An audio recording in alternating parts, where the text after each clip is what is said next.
माझं नाव हेमंत बिडवई. मी जवळजवळ 22 वर्ष शिक्षण क्षेत्रात आहे आणि एक अंदाजे 11 ते 13,000 विद्यार्थ्यांना मी आतापर्यंत शिकवलेलं आहे. एज्युकेशनमध्ये माझी PhD आहे. आणि सगळ्यात महत्त्वाचं म्हणजे की मी हे सगळं काही करू शकलो ते फक्त स्वामींच्या कृपेमुळे, स्वामींच्या आशीर्वादांमुळे हे सगळ्या गोष्टी करू शकलो. पण हे असं हे पहिलेपासून म्हणजे माझ्या आयुष्यात बऱ्याच चांगल्या पॉझिटिव्ह गोष्टी घडत गेल्या, काही निगेटिव्ह गोष्टी घडत गेल्या. संकटं येतात, सुख आणि दुःख या नाण्याच्या दोन बाजू आहेत, हे तर कळतच गेलं. पण सहज आपण संकटातून एकदम बाजूला जातो आणि आपल्याला सुखकर मार्ग येतो. आपल्याला कळतही नाही की हा मार्ग कसा काय येतो, की एवढं मोठं संकट, पर्वता एवढं संकट, आणि तिथून आपण सहजरित्या बाहेर पडलो. हे कसं काय होतं हे काही कळत नव्हतं. कसं घडलं, केव्हा घडलं, कोणत्या पद्धतीने घडलं, आपल्या मागे कोण प्रचंड शक्तीने उभं होतं हे कळतच नव्हतं. एक छोटीशी घटना सांगतो. जेव्हा मला पहिल्यांदा स्वामींचा साक्षात्कार झाला 2018-19च्या दरम्यान, ठाण्याच्या महाजनवाडी हॉलमध्ये माझ्या एका मित्राने स्वामींच्या नामस्मरणाचा कार्यक्रम आयोजित केलेला होता. ओके. आणि तो त्याचा पहिलाच कार्यक्रम होता. तर त्याने मला सांगितलं की सर तुम्ही कार्यक्रमाला याल का, असा असा कार्यक्रम आहे, स्वामींचं नामस्मरणाचा कार्यक्रम आहे आणि आपल्याला साखळी पद्धतीने नामस्मरण करायचं आहे. ओके. तर मी त्याला म्हणालो की ठीक आहे. म्हटलं साखळी पद्धतीने नामस्मरण वगैरे करायचं आहे तर बरोबर आहे, पण म्हटलं मी माझ्या आयुष्यात कधी नामस्मरणाला बसलेलो नाही आहे म्हटलं. आणि कसं आहे, मी तासनतास बसू शकत पण नाही. ओके. कारण मला बॅकबोनचा मोठा त्रास होता. अच्छा. मला कमरेला गॅप होता. तर म्हटलं मी बसू शकत नाही, तर मला काय तू नामस्मरणाला बसवू नको, तू एक काम कर. म्हटलं तिथे काही सेवा असेल, कोणाला पाणी द्यायचं असेल, कोणाला चहा द्यायचा असेल, कोणाला काय अजून काय नाश्ता वगैरे द्यायचा असेल तर ती सेवा मी करेल म्हटलं. ओके. पण मला नामस्मरणाला तू बसवू नको. तो म्हणाला ठीक आहे सर तुम्ही या. म्हटलं काय हरकत नाही. तो म्हटलं किती वाजता येऊ. तर मला म्हणाला सर 5-5:30ला आम्ही सकाळी पूजा वगैरे करणार आहोत, आरती वगैरे करून आम्ही सुरुवात करू. मी म्हटलं बाबा 5-5:30 मला शक्य नाही म्हटलं. बरोबर. मी 8:30-9च्या दरम्यान येईल म्हटलं. तो ठीक आहे सर तुम्ही जेव्हा यायचं तुम्ही या. तर मी 9-9:15च्या दरम्यान तिथे गेलो असेल. कार्यक्रमाला गेलो. कार्यक्रमाला गेल्यानंतर तिथे नामस्मरण चालू होतं. 2-4 लोक, त्याचंही पहिलंच वर्ष होतं आणि माणसांकडे म्हणजे एवढी त्या कार्यक्रमाची ॲडव्हर्टाइजमेंट एवढी झाली नसावी. तर मला असं वाटतं की 2-4 लोक बसलेले होते, माईक समोर होता आणि नामस्मरण कंटिन्यू चालू होता. ओके. तर म्हणजे साखळी नामस्मरण म्हणजे कसं की एक जण उठला की त्या ठिकाणी दुसरं जण बसायचंच असतं. अच्छा, म्हणजे कंटिन्यू चालू राहिलं, कंटिन्यू ते नामस्मरण चालू राहिलं पाहिजे. त्याच्यामध्ये कोणताही खंड पडता कामा नये. अच्छा. आणि मग मी कोणाला पाणी दे, कोण गेस्ट येत असेल त्यांना खुर्चीवर बसवा किंवा काय असं वगैरे सगळं चालू होतं. तर अचानक मी जेव्हा पाणी द्यायला फिरत होतो तेव्हा एक 11:45-12ची वेळ असेल झालेली दुपारची. तर त्याच माझ्या मित्राने एक जण उठत होता नामस्मरणामधून. तर तो उठायच्या वेळेस त्याने मला हात धरून खाली बसवलं. ओके. आता त्याने मला बसवलं खाली. मी माझ्या आयुष्यात कधी नामस्मरण केलंच नव्हतं. बरोबर. आणि केलं नव्हतं, त्यात त्याने आता बसवलं. आता बसवल्यानंतर उठताही येत नाही. करेक्ट. साखळी नामस्मरण. साखळी नामस्मरण.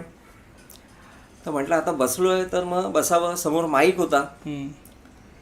स्वामींचं नाव घेतलं. समोर साक्षात मोठा फोटो होता, स्वामींचा मोठा फोटो होता.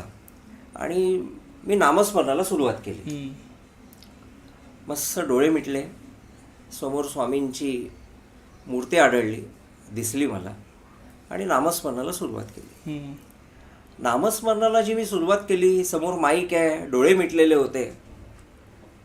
माझ्याकडून जे नामस्मरण त्यावेळेस एवढ्या मोठ्या प्रमाणात झालं की त्या नामस्मरणाच्या कालावधीमध्ये मी जवळजवळ स्वामींना 10 स्वरूपात बघितलं. ओके.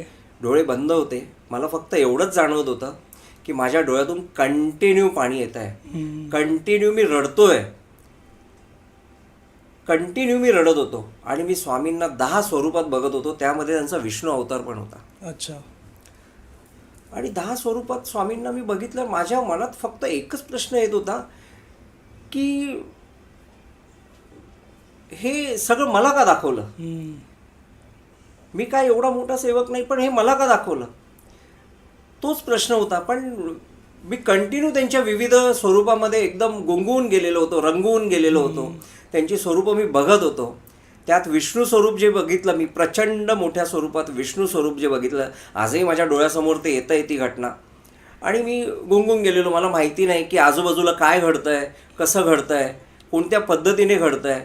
माझे डोळे बंद होते, डोळ्यात पाणी होतं आणि मी काही एक वेगळं स्वामींचं स्वरूप तिथे बघत होतो आणि हे पहिल्यांदाच घडत होतं. ओके. आणि हे करता करता जवळजवळ 3:30 पावणे 4 झाले. म्हणजे पावणे 12 वाजल्यापासून बसल्यानंतर मी 3:30 4 वाजता नामस्मरणातून उठलो. आणि जेव्हा मी उठलो, मला कल्पना नाही काय घडलं ते, पण जेव्हा मी उठलो त्यानंतर मला हे दिसलं की काही लोक माझ्या पाया पडण्यासाठी तिथे उपस्थित होते. ओके. पण मला कळलं नाही ते माझ्या पाया का पडायला तिथे उभे होते. तर मी माझा मित्र निलेश, त्याने ज्याचं आयोजन केलेलं, मी त्याला विचारलं. मी म्हटलं काय रे? तो बोलतो नाही सर, आज सगळ्यांनी ना वेगळं स्वरूप बघितलं आहे तुमचं. अच्छा. आणि या सगळ्यांनी माझे व्हिडिओ काढले, व्हिडिओ काढून त्यांनी व्हायरलसुद्धा केले. मला माहिती नाही ही गोष्ट. ओके. त्यांनी व्हिडिओ काढून व्हायरलसुद्धा केली हे, पण मला माहितीच नाही, कल्पनाच नाही. कारण मी डोळे मिटलेले होते. मी त्या स्वरूपाचा आनंद घेत होतो. कारण पहिल्यांदाच माझ्या आयुष्यात अशी घटना घडत होती. अच्छा. आणि त्यांना मी विचारलं त्या लोकांना, का पाया का पडतायत? मी पाया नाही पडून. नाही बोलतो सर, आम्ही आज वेगळं काहीतरी बघितलं. ओके. आणि माझे त्या पद्धतीने व्हिडिओ व्हायरल झालेले होते. माझ्या आयुष्यामध्ये पहिली ही घटना घडली की मी स्वामींना विविध स्वरूपात, म्हणजे साक्षात मी 10 स्वरूपात स्वामींना तिथे बघितलं. ती स्टार्ट होती तिथून. ती माझी सुरुवात होती म्हणा, का ती माझी अध्यात्माच्या दृष्टिकोनातून वेगळी सुरुवात होती म्हणा. आध्यात्मिक आम्ही पहिलेपासून आहोतच. वाचन आमचं थोड्याफार प्रमाणात असायचंच, मंदिरात जाणं थोड्याफार प्रमाणात असायचं. साक्षात्कार होणं हे पहिल्यांदाच होतं. बरोबर आहे. हां. की स्वामींचा साक्षात्कार होणं. आणि स्वामींचा साक्षात्कार होणं नंतर मग मला निलेश म्हणाला, सर तुमचा आवाज पूर्ण हॉलमध्ये घुमत होता बोलतो. ओके. हॉलमध्ये वेगळ्या पद्धतीचे व्हायब्रेशन होते आणि हॉलमध्ये तुमचा आवाज पूर्णपणे घुमत होता. आज तुम्ही काहीतरी वेगळ्या अवस्थेत होते. ओके. आणि जिथे जिथे व्हिडिओ व्हायरल झाले ते दुसऱ्या तिसऱ्या दिवशी मला ती लोक विचारत होती, हेमंत काय? मी त्यांना काहीच सांगू शकलो नाही, कारण मला काहीच कळत नव्हतं. पण यानंतर अशा बऱ्याच घटना घडल्या की स्वामींनी मला साक्षात दर्शन दिलं. माझं मन तिथे सांभाळलं गेलं. माझ्या प्रत्येक गोष्टीवर त्यांनी, म्हणजे प्रत्येक गोष्टीला त्यांनी साथ देण्याचं एक माझ्यासाठी त्यांनी नियोजन केलेलं होतं. अच्छा. काही काही अशा घटना पण घडल्या की म्हणजे ॲक्च्युली म्हणजे कोविडचं मी तुम्हाला सांगेल की कोविडमध्ये ॲक्च्युअल माझी जी साधना झाली त्यानंतर मी साधनेमध्ये रमत गेलो. ती घटना झाल्यानंतर मी साधनेमध्ये रमत गेलो. मला कळलं की माझ्या मागे एक प्रचंड मोठी शक्ती आहे जी प्रत्येकाच्या मागे आहे. असं नाही की माझ्याच मागे आहे, ती प्रत्येकाच्या मागे आहे. पण मला हे कळलं की माझ्या मागे एक प्रचंड मोठी शक्ती आहे आणि ती स्वामी रूपात आहे, ती स्वामी शक्ती आहे. बरोबर. नंतर मी थोडासा मागे गेलो 10-12 वर्षापूर्वी की अरे असं असं तुला प्रॉब्लेम होता. पण नंतर कळलं की यांनीच मला बाहेर काढलं. दिसले आज, पण बाहेर काढणारे तेच होते. आणि ॲक्च्युली माझी जी साधना झाली ती कोविडमध्ये झाली. ओके. वेळ पण होता आणि पूर्णपणे भरपूर वेळ होता.